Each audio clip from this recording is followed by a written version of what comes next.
नमस्कार दोस्तों, Indian users के लिए बहुत ही इंपॉर्टेंट खबर है और वो है कॉइन DCX को लेके। बहुत सारे ऐसे उसने पेयर्स डीलिस्ट किए हैं जो कहीं ना कहीं आपके पास भी हो सकते हैं। तो वो कौन कौन से पेयर्स हैं उस पर बात करेंगे और कल मार्केट ने जो भी किया क्या वो सही था या केवल लिक्विडेशन था, चलिए इस पर भी बात करेंगे। अच्छा लगे तो लाइक सब्सक्राइब जरूर कीजिएगा।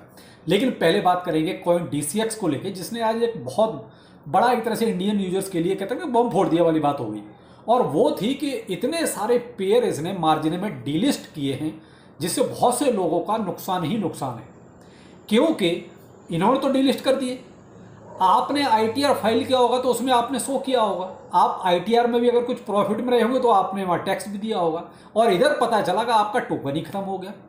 आपका अगर कोई ट्रेड चल भी रहा था तो वो आपका उन्होंने फोर्सली आप बंद कर दिया। यानी आपको न तो विड्रॉल का कोई ऑप्शन दिया और ना ही उसमें आपको कहीं शिफ्टिंग का कोई ऑप्शन दिया।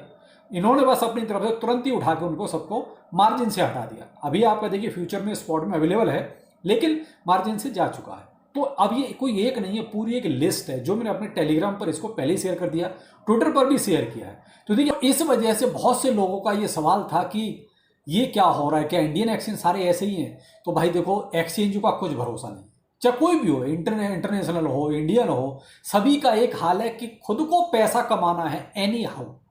जैसे आपने वजीरेक्स का देख लिया, रोज एक नया झूठ बोल के कहीं से कहीं चला गया है। पहले कहाँ था इंडिया में, फिर कहाँ सिंगापुर गया, अब पता नहीं कहाँ चला गया। तो ये सब जो चल रहा है वजीरेक्स का, यही आप कॉइन DCX में भी देख रहे हैं। अब कॉइन DCX भी उठा के पूरी एक लिस्ट और बस डीलिस्ट। उसको ये मतलब नहीं है कि भाई जो यूजर्स है उनका क्या होगा। भाई अगर आपको डीलिस्ट ही करना है तो भाई लिस्ट क्यों किया। भाई लिस्ट करने से पहले आप उसमें ये देखो क्या इसमें कोई वॉल्यूम आएगा कि नहीं आएगा, क्या ये प्रोजेक्ट सही है कि नहीं सही है, जिससे हम इसको लिस्ट करें या ना करें। तब तो आपने लिस्टिंग दे दी, लोगों ने इन्वेस्ट कर दिया, पैसा लगा दिया, पता चला आपने डिलिस्ट कर दिया। तो भाई ये लिस्ट अगर आपको देखनी है तो टेलीग्राम या ट्विटर पर जाकर देख लीजिए, जहां मैंने आपको पूरी ये लिस्ट दी हुई है। अभी तक कॉइन DCX की तरफ से देखिए कोई भी जवाब नहीं आया कि ये इनमें कुछ रोकने वाले हैं या नहीं रोकने वाले हैं। पीछे भी आपने देखा था स्पॉट में बहुत सारे इन्होंने टोकन जो है डिलिस्ट किए थे। तो जब इन पर प्रेशर पड़ा तो इन्होंने बहुत सारे टोकन्स को फिर डिलिस्ट करने से मना कर दिया। तो ये प्रेशर का खेल है। अगर हो सकता है प्रेशर फिर दोबारा से अगर क्रिएट किया जाए तो मैं भी इसमें बहुत सारे टोकन्स ये हो सकता है कि रिमूव ना करें। लेकिन रही बात, वो वहीं घूम के आ जाएगी, आज नहीं तो कल फिर कर देंगे। इनको कौन रोकेगा, क्योंकि इनके हाथ में सब कुछ है। तो यही हाल है भाई कॉइन DCX का। चाहे कोई भी एक्सचेंज है, आप आंख बंद करके किसी भी एक्सचेंज पर, चाहे इंडियन एक्सचेंज चाहे इंटरनेशनल एक्सचेंज, किसी पर भी भरोसा ना करें, क्योंकि यहाँ सिर्फ उतना ही फंड रखें जो आपको ट्रेड वगैरह करना है, बाकी अपने आप वॉलेट्स पर रखें।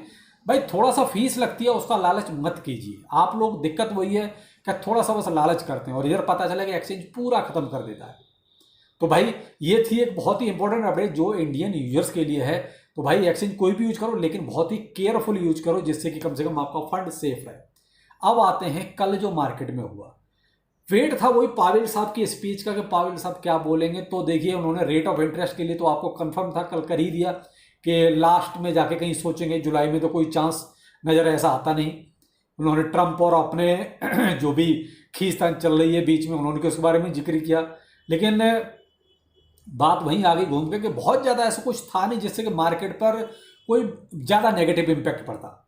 तो यहाँ आपने देख लिया मार्केट ने पहले थोड़ा सा उसको, वो कहते हैं ना कि लिक्विडेट वाला सीन कर दिया क्रिएट, बाकी और कुछ था नहीं। तो मार्केट जो है आपका 1,05,100 के आसपास तक गया गिर के, और वहाँ तक मुझे लगता है कि नीचे का सारा लिक्विडेशन जो भी होना था वो हो चुका था। अब वहाँ से तुरंत ही आपका फिर से वापस आ गया और अभी चल रहा है 1,07,500 के आसपास समथिंग। ठीक है, यानी कि मार्केट जहाँ से गिरा था अप्रॉक्स वहीं लौट के आ गया। यहाँ आप ये मान सकते हैं कि यहाँ बुल्स की काफ़ी अच्छी तादाद यानी कि होल्डिंग की है, यहाँ इसको होल्ड करके रख सकते हैं और एक नया ऑल टाइम हाई यहाँ बनने के पूरे चांस हैं। ये हो गया BTC का हाल, और BTC में कोई नेगेटिविटी थी नहीं, अभी भी सब कुछ पॉजिटिव ही है।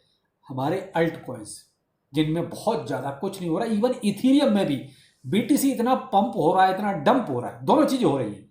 लेकिन इथीरियम में कुछ हो रहा है क्या? नहीं ज़्यादा हो रहा। बस यही वजह, यानी मनी फ्लो अभी तक भी आप ये कहोगे जो नीचे को होना चाहिए, लार्ज कैप, मिड कैप, फिर नीचे जो भी रह गया उनमें ज़्यादा कुछ नहीं हो रहा। BTC 2% गिरता है वो 20% लुढ़क जाते हैं, BTC 1% बढ़ता है या 2% बढ़ता है वो वहीं रहते हैं, वो कुछ नहीं बढ़ते। ये कहानी कहीं ना कहीं बिगाड़ दी है सारी की सारी ETF ने। आप एक चीज नोटिस कीजिए कि ईटीएफ वाले जितने प्रोजेक्ट हैं जिनमें बड़ी बड़ी कंपनियां ईटीएफ के लिए अप्लाई कर रही हैं, उन प्रोजेक्ट में जरूर कुछ ना कुछ हलचल होती रहती है। तो मैं ये कहूँगा अगर आपको कोई ट्रेड भी करना है तो ऐसे प्रोजेक्टों पर ज़्यादा फोकस कीजिए। इंतजार सिर्फ एक बुलरन का है कि किसी भी तरीके से आ जाए तो जो होल्डिंग पड़ी हुई है उनमें से किसी तरीके से एग्जिट किया जाए।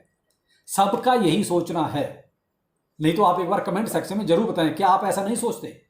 आप भी जिन प्रोजेक्ट में फंसे हुए हैं, आप भी उन प्रोजेक्टों से निकलना चाहते हैं, सिर्फ इसी चीज का इंतजार है किसी तरीके से ये अपना जो है एक अच्छा रिटर्न दे दें और बस काम खत्म।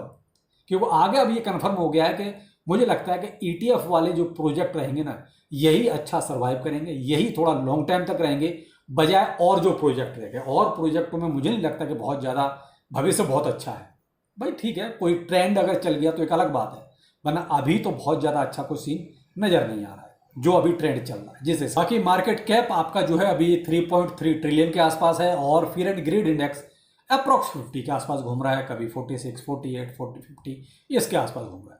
तो ये कुछ अभी मार्केट का ताज़ा हाल है। तो यहाँ वीडियो बनाने का केवल मकसद था कॉइन डीसीएक्स की खबर आप तक सभी तक पहुँचाना, क्योंकि लॉस हम लोगों का ज़्यादा हो जाता है इन एक्सचेंजों की वजह से। एक्सचेंज तो कमा जाते हैं, देखिए एक्सचेंज का तो भला हो गया, एक्सचेंज ने डिलिस्ट कर दिए, जो फंड था वो खुद खा गया, आपको कुछ नहीं देना, लेकिन इंडियन यूजर्स का नुकसान हो जाता है। तो इसलिए भाई आप लोग इस तरीके के न्यूज़ से ज़्यादा अपडेट रहें, जिससे कम से कम लॉस होने से कुछ बचा जा सके। तो भाई आप अपना फंड देखिए जाके एक बार, कुछ मार्जिन में लगा तो नहीं, अगर है तो उसको थोड़ा सेव कीजिए। चलिए फिर मिलते हैं किसी अपडेट के साथ। नमस्कार।